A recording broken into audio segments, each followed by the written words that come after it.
from a musical family. My dad was a multi-instrumentalist. My mum was fiercely passionate about all sorts of obscure music. And so, I mean, it was kind of a thing from birth, really. It was in there from day one. But I remember a pretty significant moment in the late 80s, maybe early 90s, hearing a synth sound that I now know to be a typical Hoover preset that's, you know, on everything. And I heard that for the first time, and it just blew me away, because up until that point, I knew classical music, I knew jazz music, I enjoyed playing things from violin to trumpet to piano.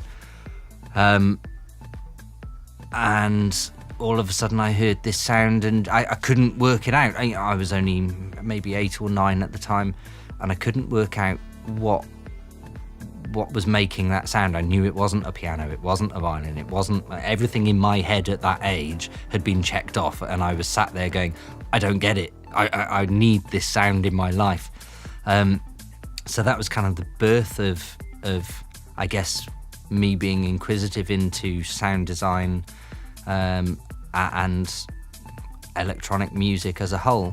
It all slowly developed over time, and then by the time I was maybe 12 or 13, I'd managed to wash enough of the neighbourhood's cars and trim hedges to be able to get my first pair of second-hand decks, which were horrendous. And yeah, so the whole DJ producer, which came first, I guess producer first or musician, but actually in reality I became a DJ first, and then I moved to Bristol, which was probably my nearest big city at the time. Started DJing around local clubs, working with and becoming friends with promoters, and at the same time sort of just pestering people to get my hands on any gear I could to try and produce, and just generally slogging my guts out.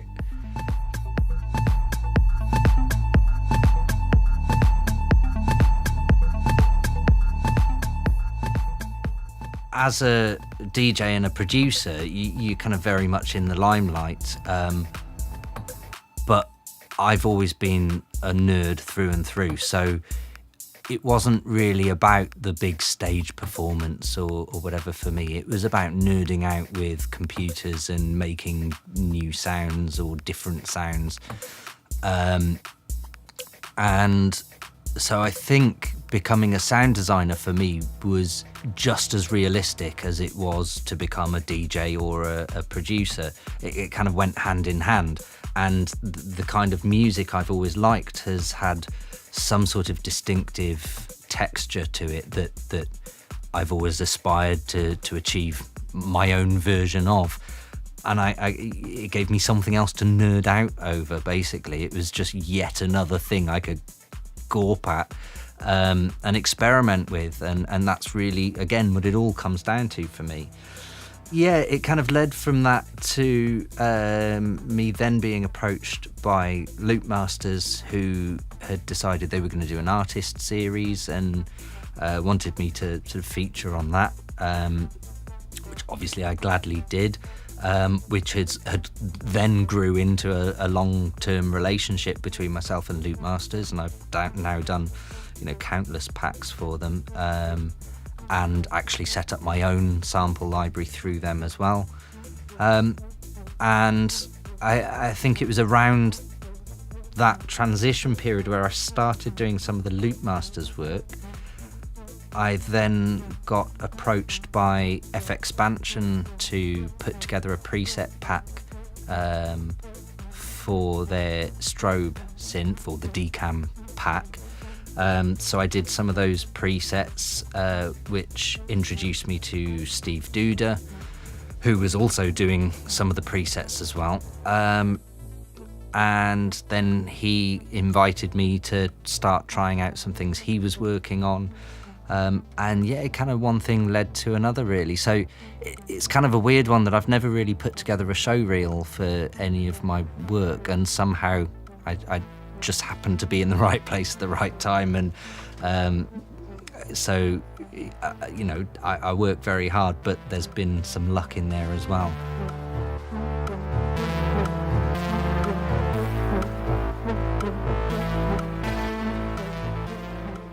I think one of the most important features of any creative tool is the interface and workflow. There are some VSTs that I've used that feel like if you want to change from a sine wave to a sawtooth, you've got to apply for a government grant to, you know, and fill in all the paperwork to be able to do that. And as somebody who wants to just play and experiment with sound and, you know, what happens if I do this? What happens if I drag and drop this thing? Should I even do this? Who cares? Let's just try it. And that's how I want my workflow to be. So I think interface is vitally important for a lot of software, because I need that fluidity in workflow. I need to be able to just know that if I like this sound, I can save it quickly, or I can record it in, or I can do whatever it is I want to do with this sound. I want to be able to do it really quickly, because I think once you get into that zone of getting really creative, you know, sometimes at the beginning of a track, you might have got your kick drums, your bass line, and maybe there's some melody you're playing with. And all of a sudden you start playing with a preset or a sound of some sort. And while you're doing that, you might have this inspiration to go, I've got this idea for, there's some hi-hats needed over here, or actually if I layered in another synth of doing a counter melody over here, that's really going to bring this bit out. And I need to get to that quickly, because before I've even done that, I might have had 5 more ideas in my head, and I need to get there quickly. And I think most people will find they, you know, once your creative juices are flowing, sometimes it's a bit of an avalanche, and you know, you could have maybe 10 different ideas going through your head at the same time, and you can't possibly remember all of those if you're filling in government applications. So you need to get there quick, and you need to do it as best as you can. So yeah, I would say interface is pretty much vital. I struggled to find my sound for a long time. I probably spent 20 years producing before I really started to find my thing. And it's probably only more recently that I've started to go, right, actually this is my thing. I think I have some signature techniques or sounds or processes that work for me, and they're my things.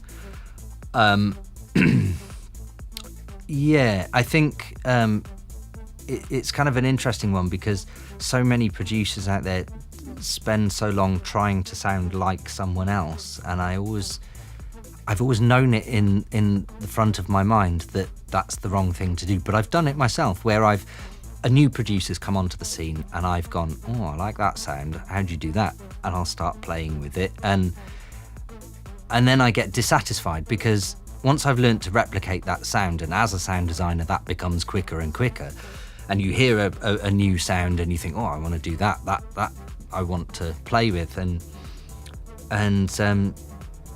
the problem is no matter how good you are at production, and no matter how great you can recreate that sound, which is a great skill and something everyone should learn, is how to do that. That's vital to learning your craft. But you've got to remember that you need to take that to a new level and a different place, because otherwise you're only ever going to be second best to whoever it is you're recreating. So, you know, the same goes with everything I'm doing now. I try to take it into a new direction, and I hope that this is a culmination of everything I've learned over the last 20 years of producing, and I've built those tools and those skill sets. And it's only now that I've got the freedom to be able to go, well, I'll do anything I want now. And now is the time to actually just forget everything and just have a vision and go for it. So my whole process has completely changed over the last 4 or 5 years, to a point where I spent a while about 5 years ago kind of switching off to the rest of the industry, and I stopped listening to other people and other people's music, and just kind of forgot about all of that, and just blinkered myself, and just became quite selfish, I suppose, in terms of creating sounds, and it was just purely for me.